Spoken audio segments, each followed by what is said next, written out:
everybody, welcome back to another video.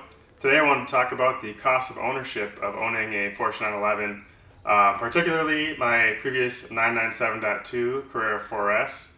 Now that car isn't exactly new, but it's not that old either. That car was a 2009, so the first generation, or the first model year I should say, of the 997.2 generation, but later on in the 997 life cycle overall. So purchasing that car, I was definitely nervous about some of the expenses that were going to come with it. I had never really owned a older expensive car. The oldest car I've owned is my previous 2005 GMC Sierra, and I still have my 2007 Toyota Tundra. And so owning an older, relatively expensive car is something that scared me a little bit.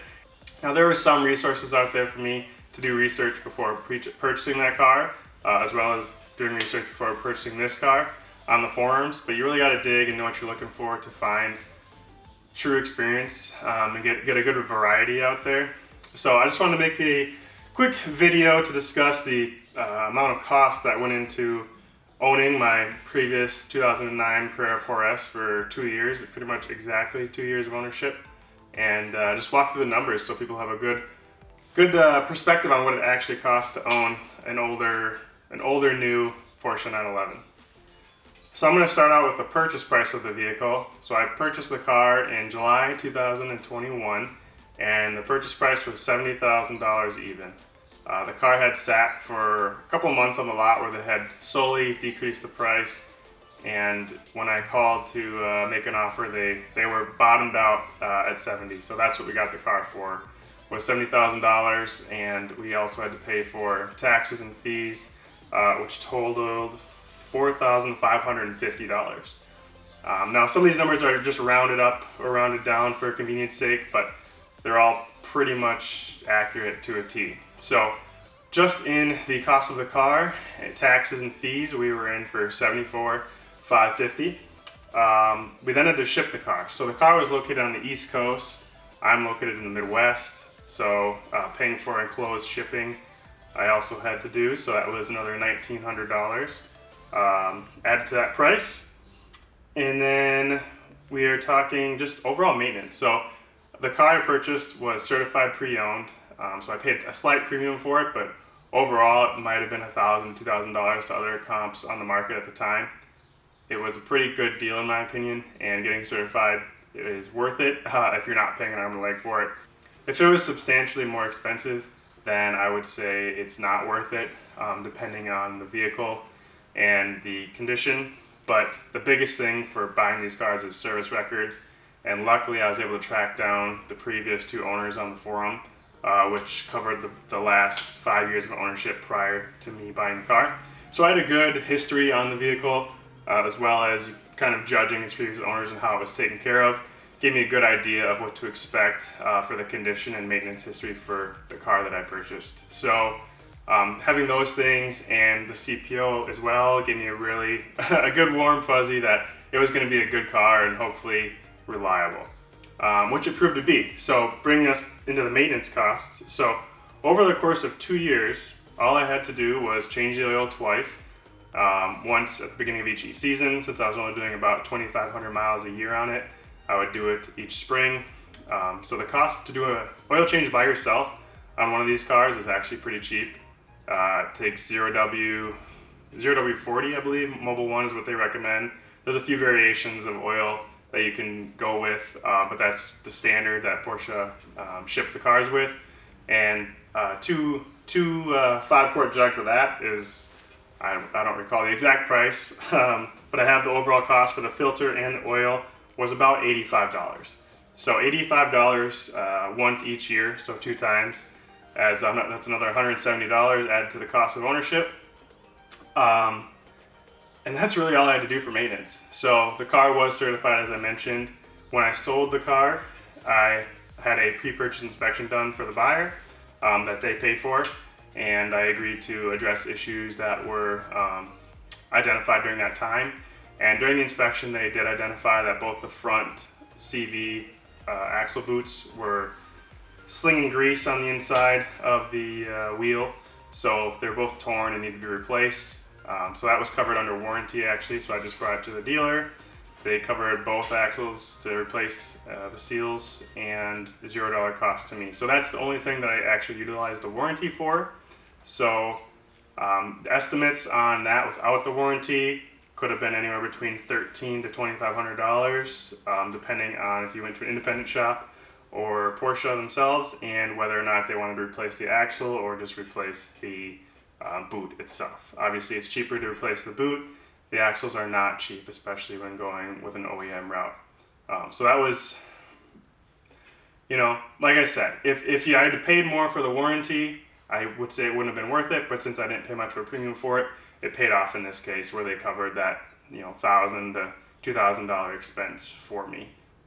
So it was nice, convenient, but again, not totally necessary given you have more information on the history of the car. Now, if you have no information and you're buying a CPO car, that doesn't necessarily make it a good car either just because it's certified. There may be some other things that could come down the road or may not be addressed by the warranty. So always do your due diligence when purchasing a car, even if it's CPO'd. But in my case, I got lucky, and that was just my experience. So overall cost into the car. Oh, one more thing I should include is insurance. So insurance over the course of those 2 years came out to about $3,000. But the price varied over that time. So I guess you could just average that out, but I turn off the coverage for comprehensive. Alright, so I turn off the collision coverage in the winter because it goes into storage, and then I activate it again when I start to drive it. So the price drops in the winter, goes back up in the summer. So you can average that $3,000 out over the course of 24 months, and it was a little over $100 a month. Really not too bad for a car like that. Now granted, it was low mileage, so if I'd been putting more miles on it, maybe they would have charged me a little bit more, but still relatively cheap. Actually barely more expensive than to insure my Golf R. So kind of funny from that sense. I don't understand why. And the insurance for this Turbo S is about the same as it was for the 4S, maybe a hair more expensive, but I'm talking dollars or tens of dollars. So they're really not that expensive to insure, given that you're driving low miles, and given that it's a pretty, they're harder cars to drive than I would say a Golf R, or more prone to maybe getting in an accident from piloting error. But given that and the price of the car, the insurance really wasn't too bad. Now, as far as modifications go, the only modification that I bought and didn't resell for what I paid for it was a PDK Sport steering wheel with the nicer aluminum paddles, which this car has standard. So I did purchase one of those just to bring the experience up. It had the button push paddles for the PDK, which are horrendous in my opinion. I still have the original wheel that came with the car, and I just sold the car that had with the PDK sport wheel on it. The buyer wanted that, and it wasn't worth me trying to take off and resell. Any other parts that I bought, I tried them on and took them right off because I wasn't really looking to keep them. It was just fun to see what they were like, which I never made videos about, but I did do some exhaust playing around with some bypass pipes and intake stuff, but took that off right away and resold it for more than I actually bought it for. So those are a wash. I'm not even going to include it in this analysis. But that's it. That's all the money and every cent that I had into the car. So if you total that up, that comes to $80,545, which, so like I said, that included purchase price, maintenance, tax, title, registration, shipping, everything. So that was it, $80,545. So for 2 years of ownership. Now, when I sold the car for $73,000. So $3,000 more than I paid for it. Obviously not as much as the total cost that it cost to own for 2 years, but still a pretty good return, I would say. Obviously not an investment, no car is, but pretty good, a pretty low cost of ownership, I would say. So for 2 years overall, if you take those numbers, subtract them, it cost me $7,545 to own a 911 Carrera 4S for 2 years. And that should give a good frame of reference for somebody looking to buy one of these cars and maybe not hold on to it forever. They are pretty stable in their values, obviously with COVID and supply issues and the car market fluctuating a lot. That has some play in this as well, but overall, the Porsche 911 values for 997s and older are pretty rock solid. They don't vary too much. So the 4S market when I was looking was between 60 to 80,000 depending on mileage, options, year, transmission, all the factors like that. When I sold it, it was still pretty much the same. There was fewer nice examples out there when I was selling mine, which bode well for me. I was able to get a little bit of a premium for it. And I think I did pretty well overall from that respect. So that might sound like a lot, almost $8,000. I mean, depending on the way you look at it, it might sound like a lot, it might sound like a little. Almost $8,000 to own a car for 2 years. So I threw an example out there just with a low to mid-range Toyota Camry. Obviously the most common car out there, the easiest comparison to make.